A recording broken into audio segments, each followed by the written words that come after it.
The US just blocked this Russian bank. Secret documents show how it moved oligarchs millions. Did you know that?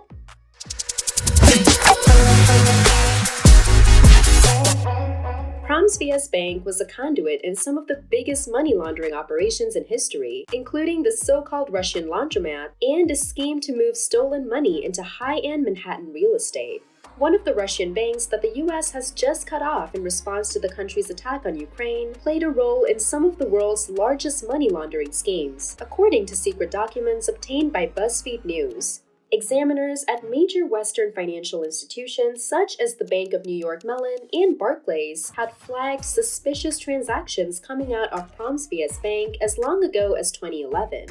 On Tuesday, the U.S. Treasury Department blocked Promsvs Bank and Venetiakanam Bank, also known as VEB, from the American financial system in order to target Russia's ability to finance aggression against its neighbors.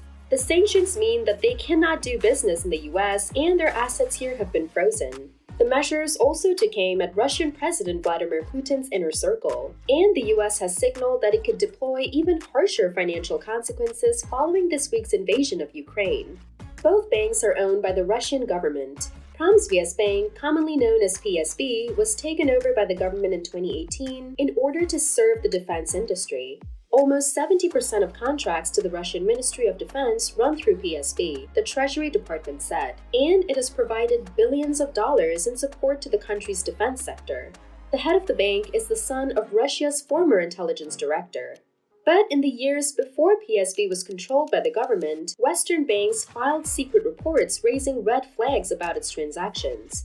Banks must send a Suspicious Activity Report, or SAR, to the Treasury Department's Financial Crimes Enforcement Network, or FIND-CEN, anytime they spot a transaction that bears the hallmarks of money laundering or other financial misconduct. SARs are not evidence of a crime, but can be useful tools for law enforcement agents. BuzzFeed News previously obtained thousands of these documents, which are never supposed to be made public, from Natalie Mayflower Sauer Edwards, a whistleblower from the Treasury Department. And hey, wait!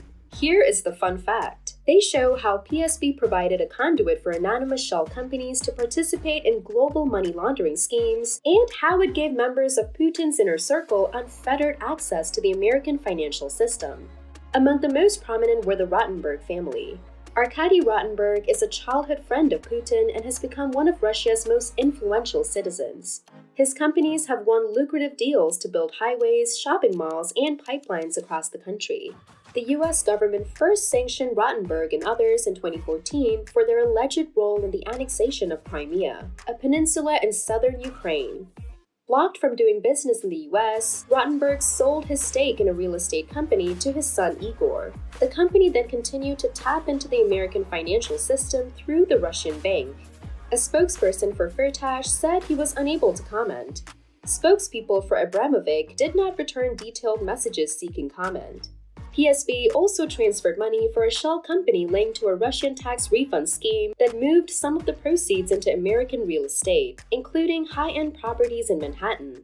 In May 2017, Barclays in New York sent a Suspicious Activity Report to the Treasury Department's Financial Crimes Unit. In May 2017, Barclays in New York sent a Suspicious Activity Report to the Treasury Department's Financial Crimes Unit, raising red flags on more than a dozen shell companies it suspected of participating in the conspiracy.